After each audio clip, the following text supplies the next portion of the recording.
Dressing for concealment is arguably one of the biggest questions that women who are new to carrying a firearm try to find a way to answer. So I'm here with Gabby and Michelle, and we're going to discuss what we do to successfully carry concealed. So Gabby, Yes. you love the athleisure wear. I do. I'm wearing right now, my leggings, my yoga pants. I like my loose shirts. I love the summer, and at the same time, I want to be comfortable while I'm carrying. So guess what I'm having today? Can you see much out of me? Looks good. Not really, it looks good. So this is what I got right now. Okay, so you have the corset holster. It is a Basically, corset yes. holster that you can adapt to whatever side of the body you want. I moved it I shifted a little bit to the middle where the gun is not on the side. As you can see, I can put this part of the corset in the middle, but I shifted so my gun is in the middle of my body because I am a short frame woman. Yes. And so Not it's enough real that estate, for limited sure. space makes it challenging. But even with that, this is a great option. And you mentioned something very important, which is the pattern. Yes. Yes. Absolutely. So pattern and texture are a huge component to camouflaging the firearm below. Solids are perhaps the hardest material to conceal, especially shiny fabrics or materials, because a slight breeze, a wind, a twist of your body. Right. I'm demoing what that would look like in a satiny material because Right. it's very hard to hide anything. Anyone who's been a bridesmaid Oh my gosh. knows yes. this. It's just how this Yes. works. And I see what you're saying. I mean, just a little bit of breeze, and you can see the sharp edges of the Exactly. gun. Right. That is like It just okay, that's accentuates definitely- everything. And To that's look at me. what we call printing. And the goal when carrying conceal is not to print or reveal the profile or outline or defining features of the firearm through the clothing. So if you are going to be wearing something that is shiny or solid, make sure it has enough drape and billow around your body so it doesn't enable that printing to happen. What Gabby has going on so successfully here is a couple of elements. The first one is the length of the garment and the going from light to darker colors and pattern, a more open texture to a more dense texture surrounding the firearm itself, really giving you a lot more concealment, breaking up any minor printing that might happen as she moves. Because remember, athletic clothing, you are going to be mobile, running, your hair Yes, blowing in the, right. I can't do the hair blowing in the breeze, but Gabby's hair blows in the breeze. So you want that texture to Right. break up the eye, catching those edges. And I will have to add something else. Even though I like it, I Right. still think I could even improve it, and I Right. see it with your shirt. Yes. When I saw you wearing that shirt, I was Right. like, well, That's when I go that's shopping.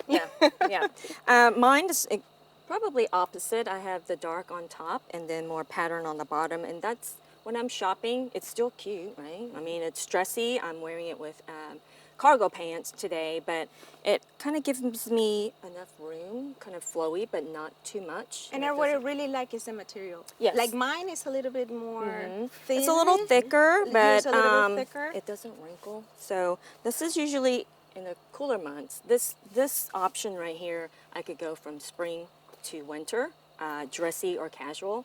But during colder months, this is how I carry appendix inside the waist. So, I mean, you didn't know I had it on, right? Nope, would never have guessed or assumed.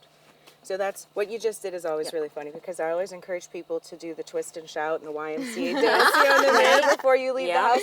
And we call that test driving your Yes. wardrobe. It's super important before you leave to make sure that you're not revealing the gun Yes. through the garments, so through a wide range of motions Yes. that you can't see the Right. gun. At the same time, Every even single day, right. even if you're comfortable wearing a Right. certain way, Right. not all the clothes are gonna fit. Right, because I mean that's what we do right before we walk out the door. We're always checking our hair, our lips, and it just takes a few minutes to just. That's all you do. Yep. Now here's another fun thing about dressing for concealment. The whole does this gun make me look fat question? Right. We don't care. We do not care. Well, you know? just a little bit. She cares more because she likes summer. But there are tricks to making Right. sure that the gun does not add bulk to you Yes. visually. It's going to feel a little bit awkward as you begin to conceal because now you do have this big chunky thing on your torso. But that becomes something that makes you feel comfortable and confident Exactly. and secure. That's why you're carrying the gun to begin with. Right. So a few strategies. You'll notice the length of the garments that us ladies are wearing are just about wrist to no longer than fingertip length. And that's important because we need to be able to get a successful grip to clear and then access the firearm. So your ability not to just disguise the gun, but to Right. gain access to the gun is absolutely critical. So while you might be able to wear something form-fitting with the correct holster, you still need to be able to gain Access. access Yep. to To your the gun. gun. Add on to that other ideas, things to bring the eye from here up. A little bit of bling goes a long way. Okay? Doesn't hurt to have a little Scarf, bit of little bling. Or your scarf. A scarf, something to visually bring the eye up instead of lingering at your waistline. Some muscles. That doesn't hurt at all. But beware of things that could also catch on your fabrics and materials, like bangles, bracelets, Right. charms, pronged rings, things that could catch in knit materials, like sweaters, for example. Right. That's also a big thing. We got to make sure we Right. don't create new issues in the draw. Or if just wear a jacket. Also, Right. takes a little bit out of it. When I wear a focus jacket, on the gun. right, I usually leave it open so I have full Access. access, to my garment. Next piece, pants. Now that we've covered it up, let's dive a little bit deeper. All right, ladies, let's show them what we got. Yep. So the rise of your pant, or no rise of No your rise. pant, No belt. is going to really determine how successful you are in carrying. You might be surprised that we're all, some of the trends are lower rise pants, but a lower rise pant for us gals really limits Right. how much gun we can carry. So we're all rocking the Walther PDP-F series, which is a full-size gun, Absolutely. specifically designed for a woman's hand, so we're big fans. And I'm even carrying a spare magazine in this Absolutely. setup. Right. So the rise of the pant allows me to carry successfully and comfortably a larger firearm higher up on my torso. So don't be afraid of buying the mid to high rise pants so you can get away with a larger firearm. To that point, accessorizing is also huge. So Yes. Gabby, in the corset holster, let's take a look. The corset holsters often come with multiple other compartments. So you have the option to decide which side of the torso or which side of the belly button you want to carry. And then you can utilize these other pockets for your other EDC or everyday carry accessories, be it a holster, snacks, we're moms. So snacks, Credit card. all of those phone. things that you live with and you need to support your self-defense strategies. So dressing for concealment doesn't have to be an absolute new wardrobe assignment. You don't have to compromise your personal fashion sense or style.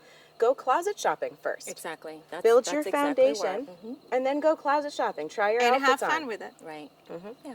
It might be a little bit awkward at first because you're pretty new, but once you have it and, test it out, it just becomes part of you. The goal is to feel more uncomfortable leaving the house without your firearm on Exactly. than leaving it with on. So, one last tip I would say, and we Yes. all kind of agree with this one. Yes. Regardless of your climate, Right. consider a base layer. Yes. Right? Yes. Something that's going to put a barrier between you and the gun. Your skin sometimes can get raw, especially if you know you're going to spend Right. hours wearing the gun. Depending on And work, the heat. right? If you have sensitive skin, all of those things can come into play. Now, don't forget, if you live in a colder climate, I'm from Maine, so yes to layers. But if you live in a hot climate, Right. you can also get moisture-wicking garments that are actually going to help keep you cool Yes. and create a barrier between you and the firearm to inhibit that abrasion from sweat and perspiration. right. Right. Yeah, the corset has the moisture wicking feature on there. So. That's awesome. Yeah. So without a huge investment and a few tips from us who do this all the time, All the time. we hope that you find a strategy to dress for concealment every day.